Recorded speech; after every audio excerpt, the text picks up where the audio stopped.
Hi, my name is Jonathan Hicks. I'm back at the Dice Cup, and today I'm joined by Amy! Steve. And we just finished playing Ugg-Tect. And rather than explaining how to play, Amy and Steve are going to demonstrate. Off you go. Akungu.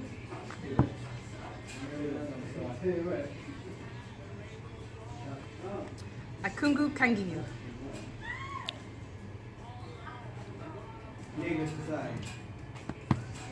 Akungu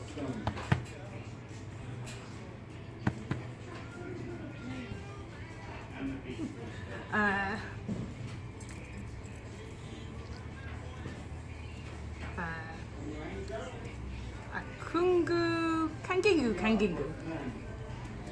Alright, now while they carry on, I'll just explain. Amy has a card that looks like this. It'll be different, but it shows the arrangement of the pieces you can see Steve's trying to build.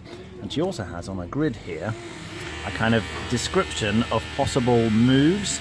So if you want to pick up the yellow piece, she's going to tilt her head from side to side. And then in terms of what you do with it, there's like a list of instructions. Akungu. So she says Akungu Akungu, saying it twice, 2 times means Karungu, lay Karungu. the thingy. But if she only says it once, Akungu, that would mean put the thingy. Kangingu. So Kangingu would mean move it right. So she keeps trying to get the things in the right place to match whatever card she's looking at. If Steve gets something right, she can hit him on the head.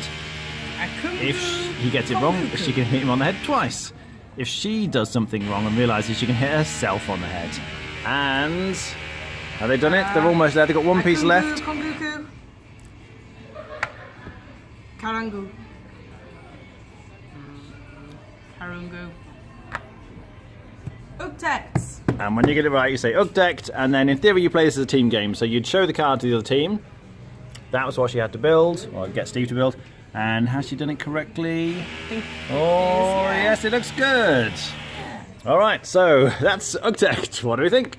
I really like it. I think you've got a slight advantage if you've played before because you know what sort of arrangements to come up. It's really difficult, say, if you've got a couple of pieces and you just need to make them move it a little bit away from the original structure they're making because they kind of tend to want to congregate in the middle.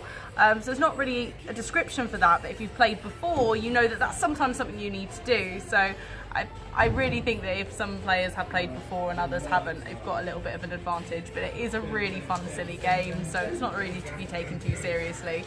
And I like the configurations. There are some really tricky ones. You get more points for ones that are more difficult to make. Ones that are easy, you get like 2 to 3 points. It's just the first to 13 points to win, so it doesn't take too long. Steve? It's fun, it's silly, but you have to be the sort of person who likes this sort of game. I've played 3 times now, and there's been at least one player every time who just hasn't got it as quick as other people, feels like he's letting his team down, or just struggling to communicate using the language available. You've got a set language, and like you say, if there's something you want to kind of, in English, you've got all these, adjectives. You can go a little bit or move that way. Here, you've just got move it right, move it right. No, not that. Move it right, right. No, the other right, and that's all you can do. So, yeah, I don't know if that's, maybe you need a slightly updated language base and stuff like that. I was going to say something else as well. Oh, I can't remember. Rating? I liked it, 7.5. Amy? I give it a 7. Okay. Yeah, I do like it. It is silly fun, and there's a point system attached to it, but to be honest, no one really cares about the points. It's just, can you successfully communicate or not? Typically, you play it in 2 teams, and they're racing against each other to be the first to get to a certain number of points. But it's quite tricky. It's remarkably tricky, actually. You sort of work out, I need to do this sort of movement to get the appropriate piece, but then it's the describing where to put it, as they were saying, can be quite tricky. How far right do you want them to move it? All you can say is right or left, effectively. So, but after a while with the practice, you do pick it up and you do get better at it. So that's nice and it's fun. I'd give it a 7.5 out of 10. All right, thanks very much for watching. That was Ugg-Tect.